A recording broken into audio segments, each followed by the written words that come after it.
पानी बचाओ के स्लोगन के ऊपर करोड़ों रुपए खर्च हो जाते हैं। पानी क्या है, लिमिटेड है। पानी कैसे बचाओ, द सिंपलेस्ट वे पानी बचाने का क्या है, नो ब्रेन की टेक्नोलॉजी उसकी कैसे हेल्प कर सकती है, या क्या हम ऐसे प्रोडक्ट बना सकते हैं कि आपको पानी बचाओ बोलना नहीं है और वो प्रोडक्ट वो करके दे। आपको डर नहीं लगा मार्केट के अगेंस्ट खड़े होके एक नया रेवोल्यूशन क्रिएट करने?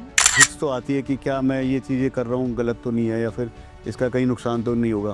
You were preparing for some competitive exams, उसके बाद आप अपने बिजनेस में आ गए, बिजनेस में आप ट्रेडिंग में आए, ट्रेडिंग से आपने उसको मैन्युफैक्चरिंग में कन्वर्ट किया। एक वाई बहुत बड़ा है। जो नेचर अर्थ के लिए हमारी जो रेस्पॉन्सिबिलिटी बनती है वो हम सबकी है। मदर अर्थ बोलने नहीं आएगी हमको कि ये आप मेरे लिए ये करो, वो हम उनके बच्चे हैं और हमारी जिम्मेदारी बनती होती है हमारी मदर के लिए कि हम उनके लिए क्या कर सकते हैं। सही समय पर किस्मत के साथ सब कुछ मिलता है।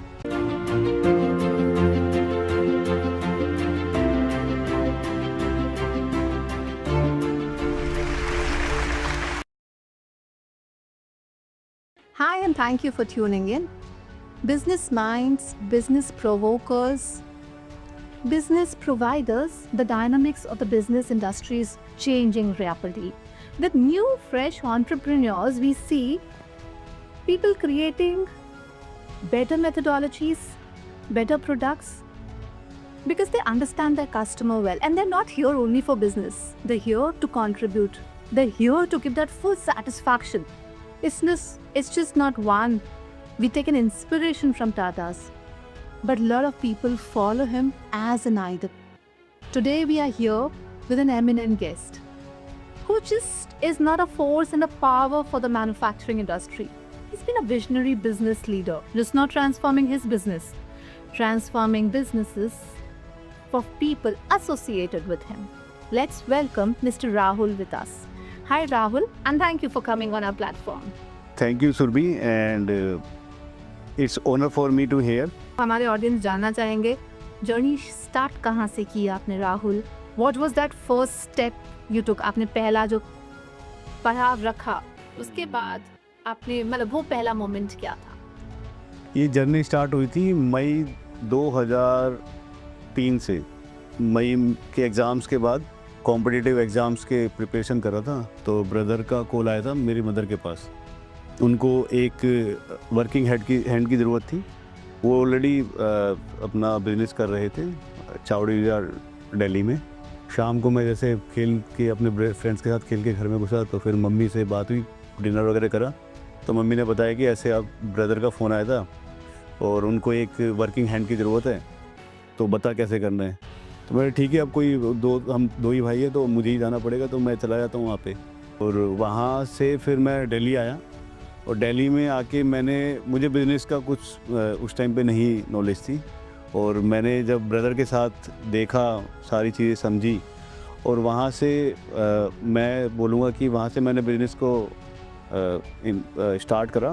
फिर हमारे पास कोई मैन्युफैक्चरिंग नहीं थी, कोई मैन्युफैक्चरिंग की बेस नॉलेज नहीं थी कि क्या मैन्युफैक्चरिंग होती है। मैन्युफैक्चरिंग मशीन की भी नहीं पता थी कौन सी मशीन्स होती है।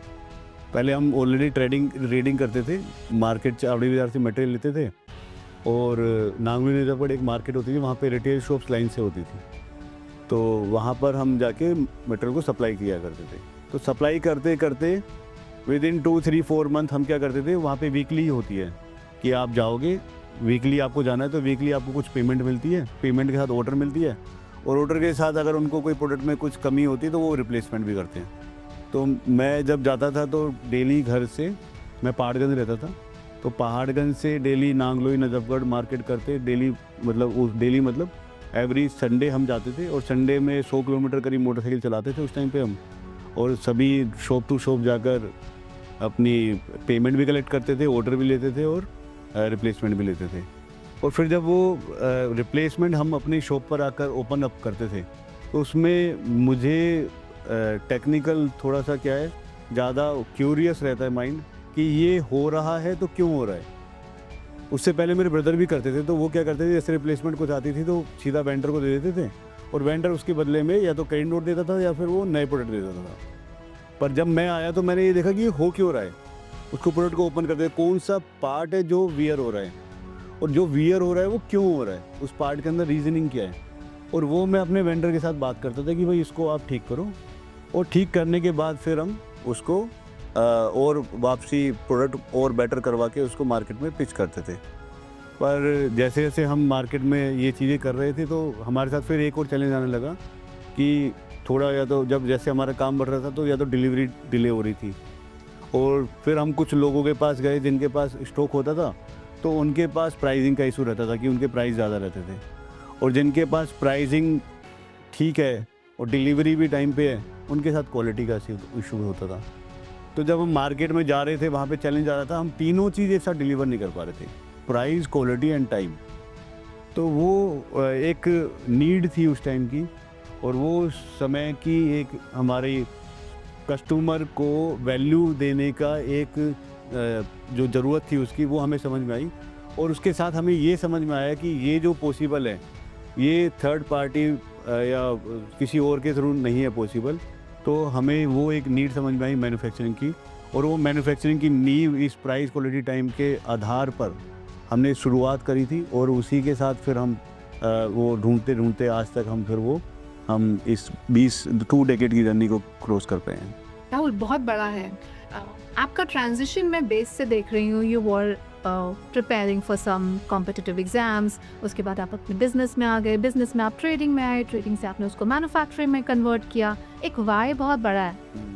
कई लोग इसको बोलते हैं कि कीड़ा है, या कई लोग बोलते हैं कि मुझे तो हर बार जो मैं कर रहा हूँ मुझे अपने कस्टमर को बारीकी तक जाकर अपनी चीज़ की रिस्पॉन्सिबिलिटी है। तो ये ट्रांजिशनिंग, पहले कॉम्पिटिटिव एग्जाम आपने छोड़ा, आपको लगता है ये डेस्टिनी थी या आपका राइट डिसीजन था उस टाइम लेना, क्या था ये? वो हमने काफ़ी जगह पढ़ा भी होगा, देखा भी होगा, समय से पहले और किस्मत से ज़्यादा नहीं मिलता। पर मैं इसको ऐसे बोलूँगा, सही समय पर किस्मत के साथ सब कुछ मिलता है। अगर हम डॉट्स कनेक्ट करते हैं, वो उस समय हमें नहीं समझ में आता, पर आज मैं जब वो डॉट्स कनेक्ट करता हूँ तो वो समझ में आता है कि नहीं, वो चीज़ मेरे लिए क्यों बनी थी, उस समय ये सारी चीज़ें क्यों आई थी कि मुझे एग्ज़ाम छोड़ के इसमें आना था।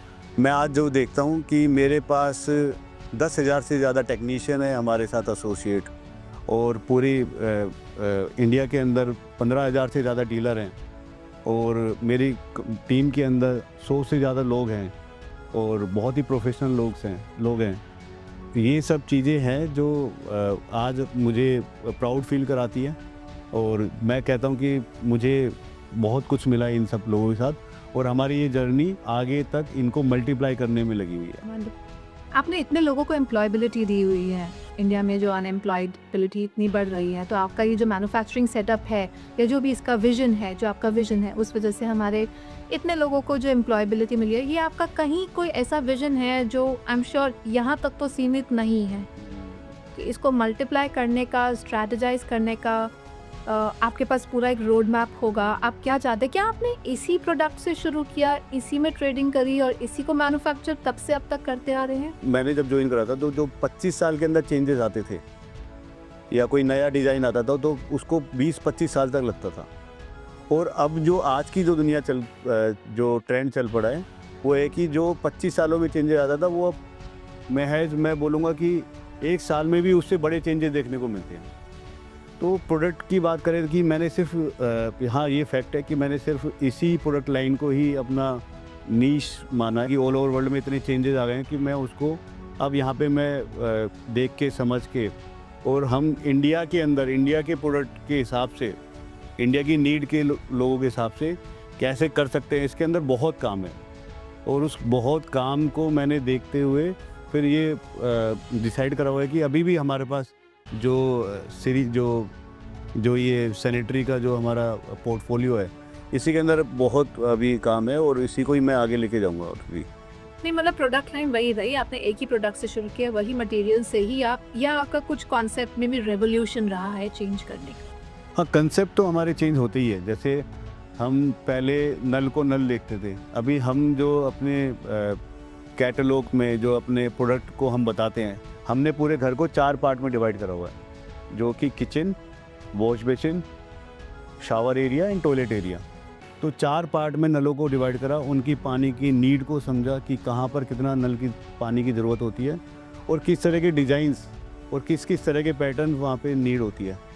तो उस हिसाब से हमने उन चीज़ों को अपना प्रोडक्ट लाइन डिफाइन करते गए और डिफाइन करते गए यस कि ये चीज़ का इतना आपको, देखिए एक बेसिक, अगर मैं अपनी लैंग्वेज में, एक मैन्युफैक्चरिंग यूनिट है, एक स्टैंडर्ड फॉर्मेट में एक चीज़ बनती रहती है, मॉडिफाई होती है, डिज़ाइंस आते हैं, ये सब आते हैं, बट सेगमेंटिंग का जो आपने ये वाटर कंजर्वेशन और इन सब चीज़ों के ऊपर काम करके ये रिसर्च करी, अपने प्रोडक्ट को डेवलप किया, वो आपका कहाँ से माइंडसेट आया और आपने ऐसा क्यों किया? देखो इसमें ना एक लाइन मैंने पढ़ी है, जिसे कोई ना समझ पाया वो कहानी हूँ मैं, मुझे बर्बाद मत करो पानी हूँ मैं।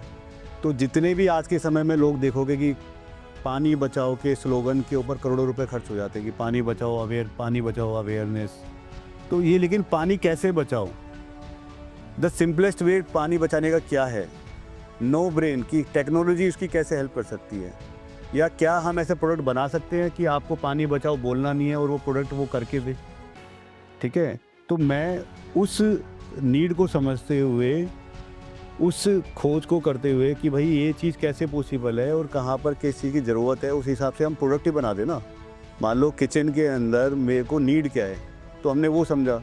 फिर उसके बाद देखा 8 से 10 लीटर की पानी की नीड है, वॉश बेसिन है तो 6 से 8 लीटर पानी की ज़रूरत है, शावर एरिया जहाँ से 10 से 12 लीटर पानी की ज़रूरत है।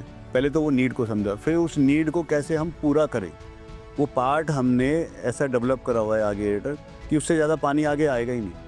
आपको ये बोलना ही नहीं है कि पानी बचाओ, आपको ये बोलना है कि ये प्रोडक्ट यूज़ करो, ये हमारे गवर्नमेंट के हिसाब से नॉर्म्स होना चाहिए। इवन मैं ISI, हमारे प्रोडक्ट ISI होते हैं, BIS मार्क्ड होते हैं, तो उसमें मैंने बात भी करी थी कि अब ऐसी प्रोडक्ट अवेलेबल हो गए हैं कि आपको वो नॉर्म्स बनाने हैं कि अगर वॉश बेसिन का टैप है तो उसको ISI तभी मिलेगा जब वो 6 से 8 लीटर की पानी देगा। आप देखोगे वॉश बेसिन के अंदर हमें क्या होना होता है, हैंड वॉश करना होता है या माउथ वॉश करना होता है या बियर्ड क्लीन करना होता है या इस तरह के बेसिक नीड्स होते हैं। तो वहाँ पे 6 से 8 litre is more than enough. Kitchen में क्या करना होता है, यूटेंसिल्स क्लीन करने होते हैं, है ना, तो वहाँ पे 8 to 10 litre is more than enough. और बाथरूम के अंदर होता है 10 to 12 लीटर, जहाँ पे आपको शावर के लिए चाहिए होता है। पर अभी तक क्या हो रहा था नलों में, सब एक स्टैंडर्ड कि सबको 12 लीटर या 15 लीटर, या कई लोग तो ऐसे भी नल आज भी हैं जिनमें 24 लीटर पर मिनट का पानी डिस्बर्स होता है और वो ISI मार्क्ड है। पर अगर गवर्नमेंट को मैं मतलब इस माध्यम से भी बोलना चाहूँगा कि एज़ पर नीड जहाँ पर जैसा है वो आप नॉर्म्स बनाइए, और वो प्रोडक्ट अब आज के समय में अवेलेबल है और वो चीज़ पॉसिबल है, और उस पानी को बचाने के हिसाब से चीज़ें करी जाएंगी। तो हमें ये नहीं बोलना कि पानी बचाओ, हमें ये करना है कि प्रोडक्ट यूज़ करो, और उसके हिसाब से आप देखोगे तो आज के समय में आप पानी 50% तक बचा सकते हो बिना बोले और बिना माइंड को यूज़ करे हुए। वेरी राइटली सेड राहुल, कि बिल्कुल एक नीड के हिसाब से जब चीज़ डेवलप होती है, जैसे हम कस्टमाइज्ड आजकल हर चीज़ की बात करते हैं, तो हर सेगमेंट के लिए कस्टमाइज्ड जो नीड आपने समझी। आपने एक बुक लिखी जो हमने पीछे देखी, आप एक ऑथर, मतलब इस इंडस्ट्री से बुक का लिंक शायद मैंने नहीं सुना कभी। क्या इंस्पिरेशन थी आपको वो बुक लिखने के लिए? और मतलब बिजनेस तो आपका अच्छा चल ही रहा है, तो बुक के माध्यम से आप क्या करना चाहते हैं? व्हाट वाज द रीज़न कि आप पेपर पे आए, आपने अपने थॉट्स पुट डाउन करे, अपनी सारी एक्सपर्टीज, क्या बेसिक इंस्पिरेशन रही उसके पीछे? ये मेरी बुक है, PTMT is new profit. Book के अंदर काफ़ी कुछ है, जैसे कि आप कैसे अपना प्रॉफिट बढ़ा सकते हो, प्लास्टिक क्या है, नल क्या होते हैं, कैसे वाटर सेविंग जो हम अभी बात कर रहे थे, कैसे प्लम्बर उसके लिए बेनिफिट उठा सकता है इस बुक को पढ़ के, कि पानी कैसे बचा सकता है, नल कौन से अच्छे होते हैं, कैसे नल की पहचान कैसे कर सकते हो कि ये अच्छा है कि सही नहीं है। और इस बुक की सबसे स्पेशल बात है कि ये हिंदी और इंग्लिश, मतलब हमारे यहाँ इंडिया के अंदर ऑडियंस है नॉर्थ एंड साउथ, तो साउथ में इंग्लिश समझ में आती है, वो हिंदी नहीं पढ़ पाते हैं, और नॉर्थ के अंदर मेरे जितने भी डीलर, डिस्ट्रीब्यूटर, प्लम्बर हैं, वो सब हिंदी इजीली पढ़ सकते हैं। तो मेरी बुक के अंदर Hindi and English, it is first time कि बोथ मतलब कंप्लीट ऑडियंस कैन रीड और इसका फ़ायदा उठा सकते हैं। तो 2020 के अंदर मैं और मेरे ब्रदर साथ में बैठे थे और हमारा प्लान चल रहा था कि अब एक्सपेंशन क्या करना है। तो एक्सपेंशन के हमें समझ में आया कि जो अभी जो टैप्स हैं, टैप्स इंडस्ट्री है, वो प्लास्टिक के अंदर ग्रो हो रही है बहुत ज़्यादा। ग्रोथ का मतलब है कि अभी जो उस टाइम पे जो मार्केट था वो 1000 करोड़ का था और एक्सपेक्टेड है कि वो 3 से 4,000 करोड़ का हो जाएगा in upcoming near 2 to 3 years.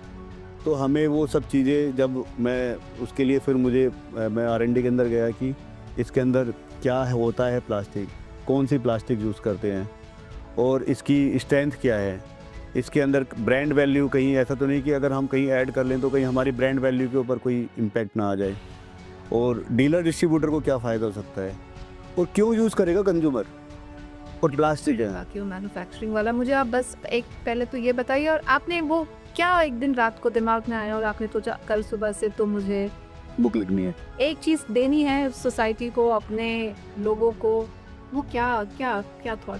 तो यही मैं बताना चाह रहा था कि जब मैं ये सब रिसर्च कर रहा था तो उसके अंदर बहुत सारे लूप होल्स निकल के आए। मार्केट में कुछ भी चल रहा है, कुछ भी बातें हो रही है और उसका रियलिटी से कोई ताल्लुकात ही नहीं था। तो मुझे ये लगा कि मैं ये चीज़ ब्रेक करूँगा, चाहे उसमें मुझे कितना भी नुकसान उठाना पड़े। नुकसान का मतलब हो सकता है कि मेरे को उसमें सेटबैक भी लगे कि आप ये बोल रहे हो और होता ही है।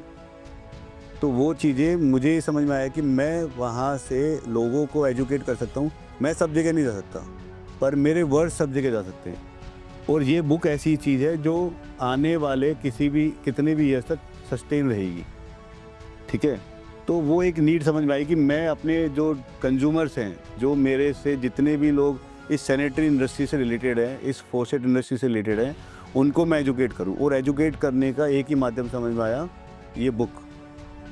और 2021 में जब हम ये स्टार्ट करने वाले थे तो उसी समय मुझे ये 2020 से 21 में मैंने 1 साल इसमें रिसर्च करी और 21 के बाद मुझे ये समझ में आया कि ये बुक ज़रूर मैं लिखूँगा, कि जो मैंने इतनी रिसर्च करी है और उन लोगों को सबको फ़ायदा भी उठाऊँ। कि अगर मेरे पास पिछले 15 सालों का एक्सपीरियंस था और 1 साल रिसर्च करी है इसके ऊपर, तो लोगों को पता तो होना चाहिए ना कि अब ये इंडस्ट्री कहाँ पर थी, क्या है और कहाँ जाना चाहती है, कहाँ जाएगी और नीड क्या है। ये टाइप्स थे जो आपने ब्रेक किए इस बुक के माध्यम से। कुछ ऐसे ट्रेंड्स, कुछ ऐसे चीज़ें चल रही थी जो आपको लगा कि मेरे एथिकल वैल्यूज़ के साथ नहीं स्टैंड करती, मैं इसको इस बुक के माध्यम से, या एक बिजनेस विजनरी के रोल पे जो मैं बैठा हूँ, मैं अपने कंज्यूमर्स को एक्सप्लॉइट नहीं कर सकता, कुछ ऐसा पॉइंट? सबसे बड़ा मैं आपको इसके अंदर बुक के अंदर जैसे इसमें PTMT जो लिखा हुआ है वर्ड, तो पूरी इंडस्ट्री के अंदर आज के समय में किसी से भी पूछोगे तो PTMT ही बोला जाता है और PTMT की फुल फॉर्म तक बना रखी है, और जबकि PTMT कुछ होता ही नहीं है।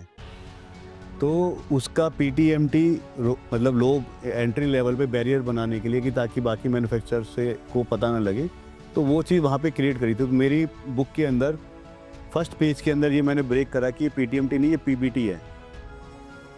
तो ये सबसे बड़ा था इसके अंदर। और इसका सबसे बड़ा जैसे एक दूसरा स्टीरियोटाइप है कि इसकी स्ट्रेंथ से रिलेटेड था, इसकी रिसाइकिल से रिलेटेड था। तीसरा था कि ये फूड सेफ है कि नहीं है, इसका हाइजीन से रिलेटेड रिलेशन था। तो वो सब लोग उसके अंदर क्या बोलते हैं, डिस्टेंस मेंटेन कर रहे थे, पता ही नहीं है लोगों को। तो वो मैंने इसके अंदर ब्रेक करा कि अब जो हमारा प्लास्टिक है, जैसे आप देखते होंगे कि काफ़ी चीज़ें हम प्लास्टिक ऑब्वियस सी बात है हमें कम करना चाहिए, पर वो नीड भी है हमारी। आप जितने भी चिप्स है या जितने भी खाना खाते हो या जितना भी पैकेज फूड डिलीवर होता है वो सब प्लास्टिक के अंदर होता है और सब फूड ग्रेड होता है। तो फूड ग्रेड टेस्ट भी हैं, और इसके अंदर सबसे बड़ी चीज़ और भी है कि जैसे लेड नहीं होता इसके अंदर, बाकी मेटल टैप्स के अंदर लेड भी होता है जो कि कोज ऑफ कैंसर है। तो ये सब चीज़ें इसके अंदर मैंने ब्रेक करी है। वैसे नॉर्मली मार्केट में जो भी आप PTMT या जो भी इसकी ये जो है इसके, वो सब उसी ट्रेंड में चलते जा रहे थे, but you thought of changing your pattern. आप दूसरे उस सेगमेंट में आके कि मैं इसको यूज़ नहीं करूँगा, I will use eco friendly. क्या आपको डर नहीं लगा मार्केट के अगेंस्ट खड़े होकर एक नया रेवोल्यूशन क्रिएट करने? हिच तो आती है कि क्या मैं ये चीज़ें कर रहा हूँ गलत तो नहीं है, या फिर इसका कहीं नुकसान तो नहीं होगा। पर मैंने वो चीज़ अंदर से ये था कि मैं कुछ भी कर लूँ, पर मैं चाहे सही बोलूँ तो मैं खुद क्या बोलते हैं उसको, कितना भी उसका नुकसान हो, पर कभी किसी के साथ गलत नहीं करूँगा, और जो चीज़ सच है उसको मैं सामने लेके आऊँगा। तो ये चीज़ें मैं उसको सामने लेके आने के लिए मुझे कुछ भी करना पड़े वो मैं करूँगा। तो वो मेरा जो प्रिंसिपल है मैं उसको अपना आधार मानते हुए तो मैंने इस बुक के अंदर ये सारी चीज़ें डिलीवर करी है फिर। Wonderful, that's a very wonderful approach. मतलब एक बिजनेस में सबसे बड़ा जो होता है कि हम अपने ट्रांसपेरेंटली अपने कस्टमर, अपने कंज्यूमर्स को, तो क्या हमारी गवर्नमेंट का ये एक फॉर्मेट, एक स्टैंडर्ड नहीं होना चाहिए कि हाँ, जो चीज़ गलत हो रही है उसको रोके, जो सही हो रही है उसको प्रमोट करे, ताकि we can say create a safe nation for us, friendly, जो हम इतनी बड़े बड़े हमारे प्रोटेस्ट चलते हैं और सब करते हैं, तो ये हमारे गवर्नमेंट का भी एक मीडियम होना चाहिए। देखिए गवर्नमेंट का अपने पास उनके वो अपने तरीके से सारी चीज़ें डिलीवर कर रहे होते हैं और आज के समय में तो वो बहुत रैपिडली चेंजेस कर रहे हैं और वो उनका काम है, वो कर रहे हैं और मैं इसमें कुछ नहीं कह सकता। और मैं यही चाहूँगा कि अभी पहले से चीज़ें बहुत बेहतर हो रही हैं और इंडस्ट्री के साथ अभी हैंड्स ऑन हैंड रहता है। अभी जैसे मैं आपको बता रहा हूँ BIS ISI का, तो उनके अब सेमिनार्स होते हैं, मीटिंग्स होते हैं, वो इनवाइट करते हैं हम एंटरप्रेन्योर्स को और MSME मैन्युफैक्चरर्स को, और इसके अंदर अब वो इनपुट भी लेते हैं। अब कितना इम्प्लीमेंट कर पाते हैं वो उनके भी कुछ दायरे होते हैं, उनकी कुछ लिमिटेशंस होती है। आई कैन नॉट से कि वो सब चीज़ें कैसे हो सकती हैं, पर वो अपनी तरफ से जो बेस्ट पॉसिबल है अभी कर रहे हैं और वो चेंजेस दिख रहे हैं। और ऑब्वियस सी बात है कि हम अपना इनपुट देते रहते हैं टाइम टू टाइम कि अब टैप्स इंडस्ट्री के अंदर कैसे BIS एंड ISI का क्या स्टैंडर्ड होना चाहिए अब, क्योंकि अब टाइम ना बहुत रैपिडली चेंज हो रहा है, बहुत फास्ट चेंज हो रहा है। तो उसके हिसाब से अब नई नई चीज़ें आ रही है, टेक्नोलॉजी आ रही है। जैसे मैं बता रहा हूँ कि सेगमेंट वाइज प्रोडक्ट होते हैं, अभी तक ISI में आज तक भी नहीं है, पर मे बी इन फ्यूचर आपके माध्यम से वो चीज़ें उनके पास पहुँचे और वो चीज़ें टैप्स में एज पर डिस्प्ले। UAE में मैं बताऊँगा, UAE के अंदर बना हुआ है नॉर्म्स कि आपको वॉश बेसिन का टैप्स में इतना लीटर पर मिनट होगा तो ही वो नॉर्म्स में आप सेल कर सकते हो वहाँ पे। और ऐसे किचन का टैप्स होगा तो शावर के अंदर से इससे ज़्यादा का पानी आप नहीं दे सकते हो।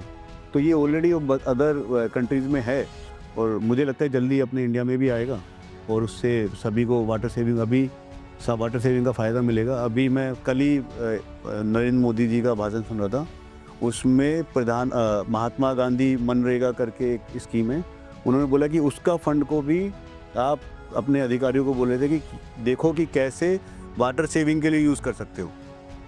तो गवर्नमेंट तो अवेयर है, अब वो देखो किस माध्यम से कैसे वो चीज़ें हो पाती हैं। तो क्या हम ये जो अपना सेटअप और ये सब, क्या हमारे ग्लोबल स्टैंडर्ड्स के हिसाब से भी इक्वलेटेड, मतलब जो हम प्रोडक्ट लाइन और ये हम जो भी चेंजेस ला रहे हैं अपने बिजनेस उसमें, तो हम ग्लोबल स्टैंडर्ड्स और सबका रिसर्च और सबके स्टैंडर्ड्स को मेंटेन करके चेंजेस कर रहे हैं? देखो ग्लोबल स्टैंडर्ड के हिसाब से तो है ही, दूसरा एक स्टैंडर्ड और होता है मदर नेचर अर्थ स्टैंडर्ड। तो जो मदर नेचर अर्थ की जो डिमांड है, पानी क्या है, लिमिटेड है। आज मैं देखता हूँ जैसे लोग बोरिंग कराते हैं, तो बोरिंग पहले एक पानी था 60 फीट पे, अब 80 फीट पे, फिर 150 फीट पे, अब 200, 250, 300 फीट पे लोग पहुँच गए हैं। तो लोग उस चीज़ को नहीं समझ रहे हैं, ये तब समझते हैं। अभी आप देखोगे हमारी जो गवर्नमेंट ऑर्गेनाइजेशंस है वो बोल चुकी है दिल्ली में पानी मैक्सिमम बोरिंग में 5-10 साल का बचा है, बेंगलोर ऑलरेडी में वहाँ पे पानी ऑलरेडी ख़त्म हो चुका है, चेन्नई ऑलरेडी पानी से वहाँ पे सिर्फ टैंकरों से पानी आता है 90%। तो ये चीज़ें उनसे पूछो जाके कि राजस्थान के कुछ ज़िलों में जाके देखो, यहाँ पे सिर्फ टैंकर में पानी आता है और वो पानी बारिश के पानी के ऊपर डिपेंड है। तो ये चीज़ें टाइम क्या बोलते हैं, टाइम रहते हम इस चीज़ को समझ ले तो बेहतर है। और जो नेचर अर्थ के लिए हमारी जो रेस्पॉन्सिबिलिटी बनती है वो हम सबकी है। मदर अर्थ बोलने नहीं आएगी हमको कि ये आप मेरे लिए ये करो, वो हम उनके बच्चे हैं और हमारी जिम्मेदारी बनती होती है हमारी मदर के लिए कि हम उनके लिए क्या कर सकते हैं। उनके लिए तो आज हर एक मदर के लिए उसका बच्चा क्या है, कितना खुश रहता है, बस वो खुश है, ठीक है। पर हमें वो जिम्मेदारी लेनी पड़ेगी और हमें उस चीज़ को फ्यूचरिस्टिक होकर सोचना पड़ेगा कि आज ऐसा है, कल देखो इसको, कल को हम बेटर कैसे कर सकते हैं, ना कि कल ख़राब होगा तब हम उसके लिए खड़े होंगे या एक्शन लेंगे। सही बात। 2003 एज यू सेड, जैसे आपने बिजनेस स्टार्ट किया, उसमें भी बहुत ट्रांजिशनिंग रही, आप करना कुछ चाहते थे फिर कुछ किया। ऐसा बहुत टाइम आया होगा जब आपने कुछ चैलेंजेस देखे होंगे और हर चैलेंज ने आपको एक नया इंडिविजुअल, एक नया बिजनेस एंटरप्रेन्योर, एक नया विजनरी लीडर बनाया होगा, ऐसा कोई चैलेंज है जो आपके मोमेंट में लगा कि उस टाइम पे मैंने ऐसा किया which is created better identity of me? 2016 की बात है, वो अगेन था नवंबर दिसंबर का टाइम था। तो हमारे यहाँ लेबर स्ट्राइक हो गई थी, और वो लेबर स्ट्राइक के साथ क्या होता है ना कि आप किसी भी पिच पे जाके समझने समझाने वाली सिचुएशंस नहीं हो पा रही थी। तो पूरी जो है हमारे साथ चैलेंज क्या आएगा कि प्रोडक्शन एकदम ख़त्म हो जाती है उस टाइम पे, और वो एक महीना हमारे लिए बहुत बड़ा चैलेंजिंग था, और ये समझ नहीं आ रहा था कि इसका सॉल्यूशन क्या है। तो मेरे ब्रदर फादर के साथ भी डिस्कस करते हैं, तो उन्होंने हमें समझाया कि लोगों के साथ कई बार बैड टाइम आता है, तो उसको क्या है, शांति से अगर बिना कुछ करे आप निकाल लो तो वो लाइफ टाइम आपको हेल्प करेगा, और आप उस सिचुएशन से इजीली निकल सकते हो। तो हमने ऐसे ही करा कि वो 1 मंथ 2 मंथ था, और उस टाइम पे कुछ गवर्नमेंट की तरफ से भी कुछ वो रहता है कि डिपार्टमेंट का कुछ कंप्लाइंसेस की प्रॉब्लम आ गई थी, और हमने उसको फिर बहुत शांति से उस टाइम को निकाला। और उसके बाद हमें जो लर्निंग मिली कि लेबर जो स्ट्राइक जो हमें सिखा के गई, या गवर्नमेंट की कुछ कंप्लाइंस के जो चीज़ें सिखा के गई, उसके बाद हमने कभी मुड़कर नहीं देखा। और वो हमें, मैं बोलूँगा कि हर हार्ड टाइम कुछ आपको हार्ड चीज़ें सिखा के जाती है कि आप उसमें फिर कभी फेल भी नहीं होते हो। तो उसमें हम बहुत अच्छा कर रहे हैं, और हमारे लिए ये बेस्ट लर्निंग फेज रहा वो हमारे लिए। पर उस टाइम पे ऐसा लग रहा था कि यार ये क्या हो गया हमारे साथ, ऐसा टाइप। ऐसा लगा था कि सब कुछ खत्म हो जाएगा, या लग रहा था कि मैनेजेबल है, कर लेंगे मैनेज?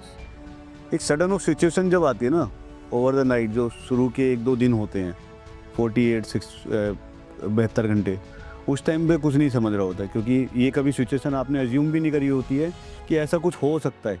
आप मेंटली प्रिपेयर भी नहीं होते हो, और उस टाइम पे कुछ सॉल्यूशन क्या हो सकता है, वेरियस ऑफ सॉल्यूशन दिखते तो हैं, पर कौन सा काम करेगा वो भी नहीं पता।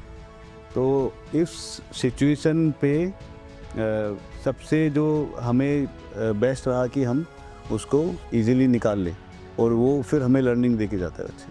जैसे कहते हैं दिस टू शैल पास, मतलब समय है गुजर जाए। हाँ, समय। तो वो पेशेंस रख के, बट आई एम श्योर उसके अलावा भी आपने और स्ट्रेटेजिकली या कुछ जो भी चाहिए होगा वो किया होगा एज अ इंडिविजुअल लीडर, अपनी टीम के लिए, अपने लोगों के लिए। मेजर लेसन आपका इस टाइम पे क्या रहा था? पेशेंस तो चलिए था ही था। जो हमारे नए एंटरप्रेन्योर्स हैं जिनके पास रोज़ ये प्रॉब्लम्स आती हैं, उनको सिर्फ पेशेंस से सोल्यूशन मिल जाएगा, या और भी उनको क्या सब चैनल्स को एक्टिवेट करना चाहिए उस टाइम जब हमारे पास कोई भी ऐसे क्योटिक सिचुएशन आती है? देखो, main first is patience, second is अपने माइंड को काम जितना कर सकते हैं उस समय पे, उतना हम बेटर डिसीजन ले सकते हैं। क्योंकि उस समय पे ना हमारे पास, अगर किसी के साथ भी, हमारे साथ आज भी कभी कुछ ऐसे चैलेंजेस आ जाते हैं, तो हमें ये रहता है कि और थोड़ा सोचो इसके बारे में, काम होकर सोचो, और एडवाइस लो, 4 लोगों से बात करो। कई बार क्या होता है कि मैं खुद से कोई थॉट या सॉल्यूशन फाइंड कर रहा हूँ, तो उस समय मुझे सॉल्यूशन तो दिख रहे हैं, पर पता नहीं कौन सा करना है मुझे। पर जब मैं अपने पीयर ग्रुप के साथ, या अपने फ्रेंड के साथ, या अपने कोलीग के साथ, या अपने पार्टनर के साथ, या अपने रिलेटिव के साथ जब हम डिस्कस कर रहे होते हैं, तो उनके कुछ इनपुट और अपने कुछ इनपुट मिलाकर सॉल्यूशन बहुत अच्छा निकल जाता है। तो मैं ये कहूँगा कि जितना डिस्कस करेंगे उतने बेटर सॉल्यूशन मिल जाते हैं। मतलब पेशेंस और ओपन माइंड से रिसेप्टिव रह के आप इस चीज़ को हैंडल करें। आपने एडवाइस की बात करी, ऐसा कोई गॉडफादर है आपका इस इंडस्ट्री में जिससे आपने इंस्पिरेशन ली हो, जिसको आप देख के मूव फॉरवर्ड करते हैं अपनी लाइफ में रोज़? ऐसा कोई गॉडफादर या कोई इंस्पिरेशन है? देखो, मुझे जैसे टाटा बड़े इंस्पायरिंग लगते हैं। उनका क्या है, टाटा बोले तो ट्रस्ट, और ट्रस्ट किसी भी बिजनेस की सबसे पहली नीड है। सबसे जो उसकी नींव का जो सबसे बड़ा जो स्ट्रेंथ है वो ट्रस्ट है। अगर ट्रस्ट है तो आपका कस्टमर आपसे ज़्यादा सवाल नहीं करेगा। अगर ट्रस्ट है तो आपका टीम मेंबर आपकी कैसी भी परिस्थिति होगी तो आपके साथ साथ देगा। कई बार ऐसी सिचुएशन आ सकती है किसी के साथ भी कि सैलरी लेट होती है, 5 दिन 7 दिन लेट हो जाती है, 15 दिन लेट हो जाती है, पर उसमें टीम उस कंपनी के साथ जुड़ी रहती है क्योंकि उसको उस पर विश्वास है। ग्रेविटी, जिसमें हम 21 साल से हमारा जो ब्रांड है, उस ब्रांड को सिर्फ हम जो मेहनत करते हैं वो सिर्फ ट्रस्ट के लिए करते हैं, ताकि distributor, dealer, consumer, technician, team member सब जो जुड़े हुए हैं ना एक ब्रांड के साथ, सिर्फ और सिर्फ ट्रस्ट पे है। और ट्रस्ट बिल्ड करना ही सबसे बड़ी क्या बोलूँगा कि इनोवेशन, और सबसे बड़ी अगर हम ये समझ ले पूरे कंपनी कि ये ही एक हमारी ज़रूरत है और इसको ही हमें अचीव करना है, तो सारे बाकी जितनी भी चीज़ें हैं वो इजीली हम अचीव कर सकते हैं। और वो उसके अंदर हमारे को जैसे बोले कि we can get success in less time. आपकी टीम वर्क, जैसे आपने टीम के बारे में, और आपके साथ जितने एक्सटर्नल मेंबर्स आपके साथ एसोसिएटेड है, बायर्स, कंज्यूमर्स, कुछ डायरेक्टली कुछ इनडायरेक्टली, और एक आपकी इंटरनल टीम है, आपका इनके साथ रिलेशनशिप हैंडलिंग और मेंटेनिंग का क्या फंडामेंटल रहता है? How do you work with them? देखो, इसमें मेरा एक ही मानना है कि if you go alone you can go fast, but if you want to go far you have to go with people. तो आपको टीम चाहिए कि अगर आपको लंबी जर्नी तय करनी है, और इसके लिए मेरी टीम के साथ जो सबसे बड़ा मेरा रिलेशन क्या रहता है कि अगर वो किसी भी तकलीफ़ में किसी भी समय है तो वो सबसे पहले मुझे पता होनी चाहिए। अगर वो आज घर से नहीं आया है तो मैं ये देखता हूँ कि क्यों नहीं आया है। अगर ऐसी कोई नीड है जिसमें उसको मेरी ज़रूरत है तो मैं उसमें उसकी हेल्प के लिए जितना कर सकता हूँ, मेरी बेस्ट पॉसिबिलिटी ये रहती है कि मैं उसको, मेरी कंपनी का अगर गार्ड भी है, अगर उसको भी कोई तकलीफ़ है तो वो मुझे पता होनी चाहिए, और मुझे पता होनी चाहिए, हमारी टीम मिलके उसका सॉल्यूशन करके दे, ताकि अगर वो तकलीफ़ से बाहर आएगा तभी वो खुश होके अपने साथ पूरी एनर्जी लेके आएगा, और उसकी जो एनर्जी जो उसकी फैमिली जो उसको देगी कंपनी आने के लिए, वो भी बहुत पॉजिटिव काम करती है। राहुल, ये ट्रेट आपका पर्सनालिटी, लाइक कि आप हर एक के साथ बहुत क्लोजली निटेड रहते हैं, शुरू से था, या ये बिजनेस ने आप में डेवलप किया? ये गॉड गिफ्टेड मैं बोलूँगा कि भगवान ने मेरे अंदर ये चीज़ें ट्रेड्स डालकर भेजा है। मेरे लिए जो मैं जो प्रिंसिपल मानता हूँ कि people first, company second, product third, और फोर्थ इज़ प्राइसिंग। तो जब पीपल जो कनेक्ट करता है वो सबसे कहीं पर भी हो, चाहे अगर मैं अपने टीम मेंबर की बात करूं, अपने कंज्यूमर की बात करूं, अपने जितने भी एसोसिएट पार्टनर्स हैं उनकी बात करूं, तो people connect with people first. और वो अगर आपस में कनेक्ट हो पाते हैं तो फिर वो कंपनी के बारे में, आपके बारे में जानना चाहेंगे, और फिर कंपनी के बारे में उनको ट्रस्ट आता है, फिर वो प्रोडक्ट के ऊपर आते हैं, और प्रोडक्ट उनको समझ में आता है तो वो चौथी बात प्राइसिंग पे आती है। पर आज के टाइम पे मैं सभी को ये बोलना चाहूँगा कि लोग प्राइसिंग से स्टार्ट होते हैं, फिर प्राइस के बाद प्रोडक्ट, फिर कंपनी, और फिर पीपल में देखते हैं। ऐसा प्रैक्टिक दिखता है हमें, पर ये सबसे बड़ा इल्यूजन है या फिर मिथ है। पर मैं ये बोलूँगा कि ये बिल्कुल अपोजिट है। People first, company second, product third, and pricing fourth. Perfect, बिल्कुल सही है कि आपके लोग अगर आपके साथ हैं, खुश हैं, तो वो आपके लिए अच्छा काम करेंगे, बस आपके लिए अच्छा नाम कमाएंगे। उसके बाद ऑब्वियसली आपके प्रोडक्ट एंड प्राइसिंग पे बात आ जाती है, which is a very very very intrinsic and a very important point, जो आजकल लोग आई एम श्योर वो हम 1 to 4 नहीं 4 to 1 के तरीके से चलते हैं। हम पहले प्रॉफिट के माध्यम से हम चाहते हैं कि बिजनेस तो बिजनेस की तरह। तो ये जो बिजनेस लीडरशिप है आप में, उसका सबसे इम्पॉर्टेंट कैरेक्टरिस्टिक क्या है जो आप सोच रहे हो कि इस बिज़नेस को खड़ा रखने के लिए, आगे एक्सपैंड करने के लिए ये चीज़ मेरे में है और मैं इसको और ग्रो करूँ? तो वो सबसे पहले तो लीडरशिप में ट्रस्ट का बात आती है। ट्रस्ट के बाद people can connect with you, can talk with you. एक बॉन्डिंग और एक अंडरस्टैंडिंग हमारे साथ आनी चाहिए। मान लो उसको किसी भी पीपल को कोई तकलीफ़ लग रही है, कोई भी हो सकता है हमारे साथ, तो वो मेरे साथ आके बेझिझक बोल सके। अगर वो रात को 10 बजे कहीं तकलीफ़ में है तो रात को 10 बजे मुझसे बात कर सकते हैं कि साहब मेरे साथ ये तकलीफ़ है, इसका कोई सोल्यूशन बताओ। तो अगर ये एनर्जी, ये सिनर्जी हम लेके आते हैं तो हम आगे बढ़ पाते हैं। और दूसरा सबसे बड़ी बात है, हमें इनोवेशन और प्रोडक्ट इस तरह का कि जो प्रोडक्ट, मैं ये बोलूँगा कि कंपनी का ट्रस्ट बनता है कि 5 साल बाद या 10 साल बाद कोई कंज्यूमर ये बोले कि यार ये देख, ये होता है नल, नए नल तो सबको अच्छे होते हैं, कोई किसी की हम कह नहीं सकते कि किसी का क्या है, पर इसकी बात जब 5 साल गुजर जाते हैं, क्या होता है कि जितने भी लोग हैं एसोसिएट, मान लो कंपनी का प्रोडक्ट में पहले डिस्ट्रीब्यूटर आता है, देन डीलर आता है, देन टेक्नीशियन आता है, एंड में रह जाता है कंज्यूमर और प्रोडक्ट, वो दोनों आपस में बातें करते हैं और उन दोनों की बातें जितनी हेल्दी होंगी वो हमें आगे लेके जाएगा। तो हमें अपनी कंपनी को इतना ट्रस्टवर्दी बनाना है कि सामने वाले को जब अगर वो लेके गए हैं तो उनको जितना उन्होंने पैसा खर्च करा है उससे कई गुना ज़्यादा उनको वैल्यू मिले, उनको कई गुना ज़्यादा उनको एक ट्रस्ट लेके जाएं और वो लाइफ टाइम रहे अपनी कंपनी के ऊपर, और यही चीज़ें हमें आगे लेके जाएगा फ्यूचर में भी। बेसिक आपका कहने का मतलब है कि हम प्रोडक्ट को बदलना चाहें, प्रोडक्ट्स नहीं कहे कि मुझे बदलो। That is the basic theory कि 5-7 साल बाद मुझे लगे कि मैं इसको बदल लूँ। प्रोडक्ट नहीं चाहता कि मेरे को चेंज करने की ज़रूरत है, तो इस पर्पस और ड्राइव से आते हैं। एक क्वेश्चन मेरे दिमाग में हमेशा आता है, वाई बुक? आपने बताया एजुकेट करना चाहते हैं, अवेयर करना चाहते हैं, बट क्या ये राइट ऑडियंस के पास जाके, क्या आपकी ऑडियंस जो आप बता रहे हैं इस माइंडसेट से हैं कि वो एक किताब पढ़ना चाहेंगे? यस, अगर मैं शुरू के बात करूं, ये बुक जो है 100% अगर किसी ने मैं सभी को देता हूं और वो शुरू के 5-7 पेजेस पढ़ने के बाद वो कहते हैं यार मुझे वैल्यू मिली, और आगे तक वो रीड करते हुए चले जाते हैं। और ये बुक पढ़ने के लिए नहीं है, एक्चुअल में ये इम्प्लीमेंट करने के लिए है, ये करने के लिए बुक है, ना कि पढ़ने के लिए बुक है। तो इसका एक एक पेज में आप देखोगे तो वो सब चीज़ें करने के लिए कि क्या नल होता है, कहाँ पर कैसे नल को इस्तेमाल करना चाहिए, नल की क्या प्रोसेसिंग होनी चाहिए। अगर आप मान लो कहीं फैक्ट्री विजिट कर रहे हो तो आपको क्या क्या चीज़ें देखनी है जिससे आप अश्योर हो सको कि यार ये वाली प्रोसेस हो रही है, तो अब ये मेरा जो प्रोडक्ट है ये बेस्ट है। तो ये सारी चीज़ें करने वाली है।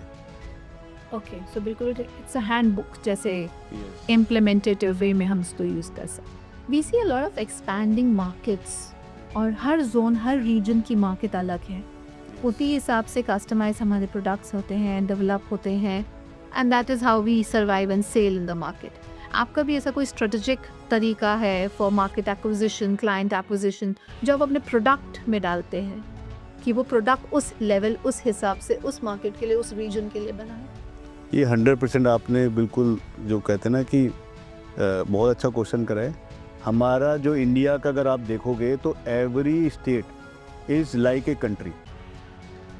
अगर आप यूपी का देखेंगे तो यूपी की पब्लिक की डिमांड कुछ हो रहा है, कश्मीर में कुछ हो रहा है, कन्याकुमारी में कुछ हो रहा है, केरला में कुछ हो रहा है, तमिलनाडु में कुछ हो रहा है। कुछ और का मतलब ये होता है कि वहाँ के, जैसे कश्मीर में आप देखोगे तो वेदर बिल्कुल अलग होता है, वहाँ पे फ्लोर की हाइट्स बिल्कुल अलग होती है। आप अगर हैदराबाद जाओगे तो वहाँ पे हाई राइज बिल्डिंग्स होती है, वहाँ पे पानी की क्वालिटी कुछ और होती है। आप नोएडा आ जाओगे तो नोएडा में पानी की क्वालिटी प्लस वेदर प्लस उनकी यूजेस बिल्कुल अलग हो जाएंगी। तो हमने अपनी ग्रेविटी के अंदर जो पोर्टफोलियो रखा हुआ है वो इस तरीके से रखा हुआ है कि पूरे कंट्री को हम कवर कर सकते हैं। जैसे कश्मीर में टैप चाहिए होते हैं जिनमें पानी का फ्लो ज़्यादा चाहिए होता है, वहाँ पे एक माले की, वहाँ पे जो है ना 3 माले का भी घर नहीं होता है, वहाँ पे सिर्फ 1 माले का घर होता है, उसके बाद टैंक रखा होता है। वहाँ पे नल इस तरीके से बनाए जाते हैं कि वेदर जो है -20 से लेके -10 जाता है और सीधा गीज़र का पानी आता है, या तो बर्फ़ जम जाती है या फिर सीधा गीज़र आता है। तो वो उस तरीके की नीड को समझा जाता है। ऐसे ही अगर आप तमिलनाडु में चले जाओगे तो वहाँ हॉट एंड कोल्ड टैप चलता ही नहीं है, वहाँ सिर्फ और सिर्फ सिंगल टैप वाटर चलता है। तो हमने उस हिसाब से पोर्टफोलियो में हमने अपने टैप्स ऐड करे हुए हैं। तो ये सारी नीड को समझते, जैसे नोएडा में आप देखोगे तो बहुत खारा पानी है, तो उसके हिसाब से हमने नल को, इन सब नीड को समझते हुए हमने प्रोडक्ट के अंदर ये सारी चीज़ें ऐड करी हुई है कि आप कश्मीर से लेकर कन्याकुमारी तक कोई भी टैप्स यूज़ करोगे तो हमारे पोर्टफोलियो के अंदर है, और वो हर वेदर, हर स्टेट के कंडीशन के हिसाब से वो ड्यूरेबल होगा। हमारी इतनी देर की कॉन्वर्सेशन में राहुल, एक बात मैं आपके बारे में कहना चाहूँगी, आप सिर्फ अपने बिजनेस को बना नहीं रहे हैं, you living and breathing your business, your system. ऐसा लगता है कि आप उस बिजनेस तो ही सांस ले रहे हैं और उसी को जी रहे हैं। क्या ये ऑब्जर्वेशन कहीं मैच करती है? 100% है। मैं आपको बताऊंगा कि मैं 16 ईयर की एज में इस बिज़नेस में आ गया था, और 16 ईयर से लेके आज मेरी एज 38 ईयर्स हो गई है, तो it's more than 2 decades in this business. तो मेरे लिए मेरी वाइफ कहती है कि ये आपकी सेकंड वाइफ है या सेकंड जो है ना क्या बोलते हैं कि मेरे साथ अगर कोई है तो वो आपका ये बिज़नेस है। तो मैं उस को रिलेट कर पा रहा हूँ आपकी बात को। तो मेरे लिए जो ऑल टाइम क्या होता है ना, ये थॉट प्रोसेस रहता है। तो मेरे माइंड में जब भी मेरे लिए कुछ सेकंड्स या मिनट्स या आवर्स खाली होते हैं, तो मैं ये देख रहा होता हूँ कि इसमें और क्या बेटर कर सकते हैं, क्योंकि हम बेस्ट नहीं बना सकते, मेरा ये बिलीव है, हम लेकिन बेटर हमेशा कर सकते हैं। तो कितना भी प्रोडक्ट अच्छा बना लो, उसके बाद भी बेटर की गुंजाइश है। जैसे एक जापानीज टर्म है काइजन करके, तो काइजन का मतलब है कि हम और क्या बेटर कर सकते हैं। तो वही मैं अपनी टीम को बताता रहता हूँ कि काइजन की गुंजाइश करते करते आदमी चांद पे पहुँच चुका है आज के समय में।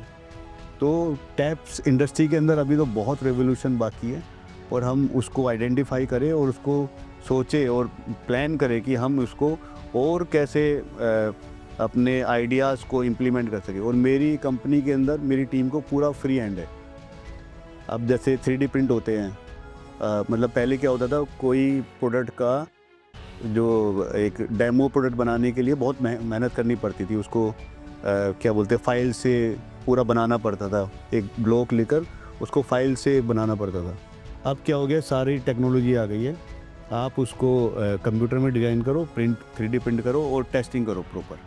तो मेरी कंपनी के अंदर फ्री हैंड है सभी, कि आपको कोई आइडियाज़ आता है ट्राई करो, ट्राई करके इम्प्लीमेंट करके देखो, सक्सेसफुल होता है चालू करो उसको। और इसके लिए विदाउट एन अप्रूवल उनको खुद का लेना है, उनको खुद की टेस्टिंग करनी है और ये देखना है कि हम इससे क्या सोल्यूशन कर रहे हैं, और उसके लिए कितना भी खर्चा करना पड़े नहीं सोचना आपको। मतलब मेरी टीम को ये 6 महीने में, साल भर में फिर से बोलना पड़ता है कि भाई आप खर्चे के बारे में बिल्कुल मत सोचो, we will pay for everything. नहीं सक्सेसफुल होगा, we are okay with it, we are happy, more happy कि अगर आपने कुछ ट्राई करा है और वो सक्सेसफुल नहीं रहा है तो उसके लिए भी हम सेलिब्रेट करते हैं। दैट्स ट्रू लीडरशिप, जैसे कहते हैं कि हम अपने अंदर और लीडर्स बनाना चाहते हैं। यस, हर एक का एक वो दिमाग रहे कि हाँ हम इसमें और क्या बेटर कर सकते हैं, एक और क्या कंट्रीब्यूट कर सकते हैं। ग्रेविटी एक बड़ा एक्साइटिंग सा नाम लगा मेरे को आपसे सुन के, जबकि मुझे ऑब्वियसली आपका वो ब्रांडिंग का नाम नहीं। हाउ डिड ग्रेविटी कम, कैसे नाम का फाउंडेशन रखा गया? जैसे 2003 में हमने स्टार्ट करा था, तो 2003 में जब मैं बता रहा था प्राइस क्वालिटी टाइम की डिमांड थी, तो 2-3 सालों में हमें ये भी समझ में आ गया था एक अच्छा ब्रांड नेम भी हमें एस्टेब्लिश करना पड़ेगा, क्योंकि एंड कंज्यूमर तक जो डिलीवर कर सकते हैं ट्रस्ट, वो एक ब्रांड नेम के पीछे कर सकते हैं। कंज्यूमर को ब्रांड समझ में आता है और ब्रांड से ट्रस्ट हम कनेक्ट कर सकते हैं। तो अब नाम की बात आई, नाम क्या रख सकते हैं? एक सिंपल सी बात है, सिंपल होना चाहिए, कॉमन होना चाहिए, पर वो सब सोचते सोचते ना कुछ आ नहीं रहा था। तो मैं और मेरे ब्रदर बैठे थे, तो हमने देखा कि पानी आता कैसे है, ऐसी बैठ के बातचीत चल रही थी। तो आप देखोगे लाखों करोड़ों सालों से पानी नदियों से, पहाड़ों से, जैसे भी आ रहा है वो सिर्फ ग्रेविटी से आ रहा है। तो हमने कहा जब पानी ग्रेविटी से आ रहा है और पानी हम डिलीवर भी पानी कर रहे हैं, तो आवर नेम इज़ ग्रेविटी, और gravity is the only the सबसे वर्ल्ड दुनिया का, इस संसार का जो सबसे पावरफुल टूल है वो ग्रेविटी है, जिससे सारी सृष्टि चल रही है। और ये हमने कहा कि इतना पावरफुल नेम, तो हम इसको इमीडिएटली इम्प्लीमेंट करते हैं, और आज हमारी कंपनी भी बहुत उसी जो उस नाम के साथ पावर है वो हमारी डिलीवर कर पाते हैं। Good down. Now, one tip for a young entrepreneurs. With your 2 decades of experience, expertise, ups and downs, you've seen the market in and out, ideated, created. आप क्या एक संक्षिप्त लाइन में बता के जाएंगे हमारे यंग एंटरप्रेन्योर्स को कि हम क्या पर्पस रहे, हम कैसे बिजनेस को लीड करें? मैं इसमें सिर्फ एक चीज़ आपको बताऊंगा कि जैसे अपने बिजनेस के 4 मेन पिलर होते हैं। First is HR, second is finance, third is production and fourth is product. तो ये 4 मेन पिलर के अंदर मुझे जो समझ में आया, उनके अंदर सबके अंदर एक कॉमन निकल के आएगा, पीपल। अगर आप HR देखोगे तो पीपल है, अगर फाइनेंस देखोगे तो वो भी पीपल ही संभालेगा, प्रोडक्शन है तो भी वो पीपल बाय ड्रिवन है, वो प्रोडक्ट भी कोई पीपल ही बनाएगा। तो मैं सबको ये बोलूँगा कि चॉइस ऑफ पीपल आप हमेशा बेस्ट रखें। मैं मतलब मेरे एक अंकल है, उन्होंने मुझे बताया था कि आप बेटा भूखे सो जाना पर अपनी कंपनी के अंदर पर्सन्स बेस्ट लेके आना। मतलब अगर आपके पास बजट थोड़ा कम है, ठीक है, पर आप अपना मैक्सिमम बजट, अगर कोई पर्सन अच्छा आ रहा है और उसके ऊपर आप इन्वेस्ट करना चाह रहे हो तो वो बेस्ट इन्वेस्टमेंट है। आप मशीन में जैसे इन्वेस्ट करते हो, मशीन आज मैं अपनी इंडस्ट्री के अंदर बात करूँ तो 20 लाख 50 लाख की मशीन लाते वक्त कोई सोचता नहीं है। तो ऐसे ही वो हमारे पीपल भी एक इन्वेस्टमेंट है और राइट पीपल ही आपको आगे बढ़ा सकते हैं। There is no other way. अगर आपकी कंपनी के अंदर बेस्ट पीपल होंगे तो वो ही आपको लेके जाएंगे आगे, और कोई दूसरा रास्ता नहीं है। तो मैं सभी अपने जो भी न्यू बिजनेस एंटरप्रेन्योर्स हैं उनके लिए एक ही बात बोलूँगा कि we will connect with smart peoples, better peoples, और उन्हीं को हम खोजते रहेंगे और हम आगे बढ़ते रहेंगे। Perfect. Very well said. Thank you so much Ram, it was very very interesting and integrating कि हमें ऐसी बातें पता लगी कि बिजनेस का फाउंडेशन एक अच्छी नींव से होती है। अच्छी नींव अच्छे लोग ही रख सकते हैं, that's the foundation of the business. और हमें अपने बिजनेस में एक अटेंशन टू डिटेल जो आपके अंदर एक बहुत बड़ा कैरेक्टरिस्टिक है as a business leader, and to grow your own people. आप अपने लोगों को ग्रो करते हो तो आप अपने आप ग्रो करते हो। Thank you so much everyone for watching us. Thank you Ram. Thank you Surabhi.